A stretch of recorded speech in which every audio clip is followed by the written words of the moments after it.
அனைவருக்கும் பிடித்தமான ஒன்று. தூத்துக்குடி மாவட்டம் கோவில்பட்டியை சுற்றிலும் வேர்க்கடலை அதிகமாக உற்பத்தி செய்யப்படுகிறது. காலப்போக்கில் அதிக சுவை வேண்டி யாரோ ஒருவர் வெல்லத்தை இதனுடன் சேர்க்க இன்று கோவில்பட்டிக்கே பெயர் வாங்கி கொடுத்துள்ளது இந்த கடலை மிட்டாய். சலிக்கப்பட்ட வேர்க்கடலையை வானலியில் போட்டு 20 நிமிடங்கள் வரை நன்றாக வறுப்பதுதான் இதன் முதல் நிலை. வேர்க்கடலை சூடாகும் போது கடலையில் உள்ள எண்ணெய் வெளிவரும். சில நிமிடங்கள் கழித்து கடலை லேசாக வெடித்த பின்னர் கடலைகளின் நிறம் மாறத் துவங்கும்.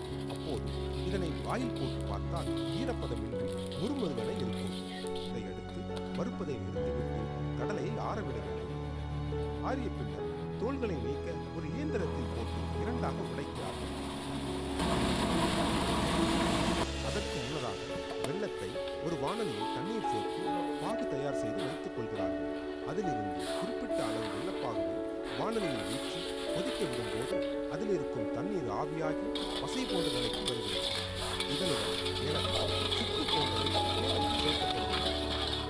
பாகு நல்ல பதத்திற்கு வந்தவுடன் தயாராக வைத்துள்ள கடலையை அதை போட்டு கிண்டுகிறார்கள். நன்கு கிளறியவுடன் அதை ஒரு பலகையில்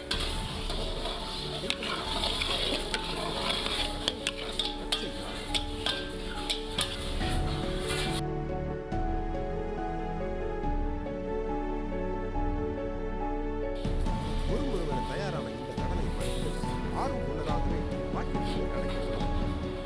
தமிழ்நாட்டில் ஒவ்வொரு ஊருக்கும் ஒவ்வொரு சிறப்பு உண்டு.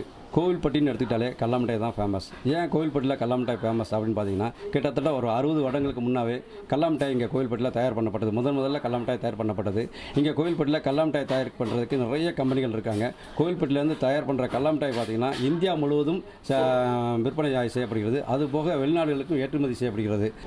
தென் மாவட்டங்களில் குற்றாலம், கன்னியாகுமரி போன்ற இடங்களில் பார்க்கலாம் கோவில்பட்டி வழியாக செல்லும் ஏராளமான சுற்றுலா பயணிகள் கடலை மிட்டாய் பாக்கெட்டுகள் கிலோக்கணக்கில் வாங்கி இந்த கடல மிட்டாயை ஏன் சாப்பிடணும்? நிலக்கடலில் வந்து பார்த்திங்கன்னா போலிக் ஆசிட், மேங்கனீஸ் சத்து இதெல்லாம் இருக்குது. இதனால் பெண்களுக்கு ஹார்மோன் சுரக்குது, குழந்தை பேர் உருவாகுது. இந்த மாதிரி நிறைய விஷயங்கள் கடலை பருப்பில் இருக்குது.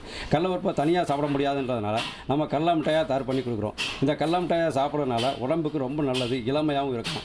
குழந்தைகளுக்கு பார்த்திங்கன்னா இந்த பீஸா, பர்கர் இந்த மாதிரி கொடுக்குறது பதில், சாக்லேட் இந்த மாதிரி கொடுக்குற பதில் கடல மிட்டாயை டெய்லி கொடுத்துட்டு வந்தீங்கன்னா அந்த குழந்தைகள் ரொம்ப ஆரோக்கியமாகவும் மூளை வளர்ச்சியோடையும் நல்லா இருப்பாங்க. அதனால் தொடர்ந்து கடல மிட்டாய் சாப்பிடுங்கள், உடல் ஆரோக்கியம் பெறுங்கள். மக்களிடம் பிரபலமான பொருட்களுக்கு புவிசார் குறியீடு வழங்கப்பட்டுள்ளது. கோவில்பட்டியில் தயாராகும் கடலை மிட்டாய்களுக்கு புவிசார் குறியீடு பெற நடவடிக்கை எடுக்கப்பட்டு வருகிறது.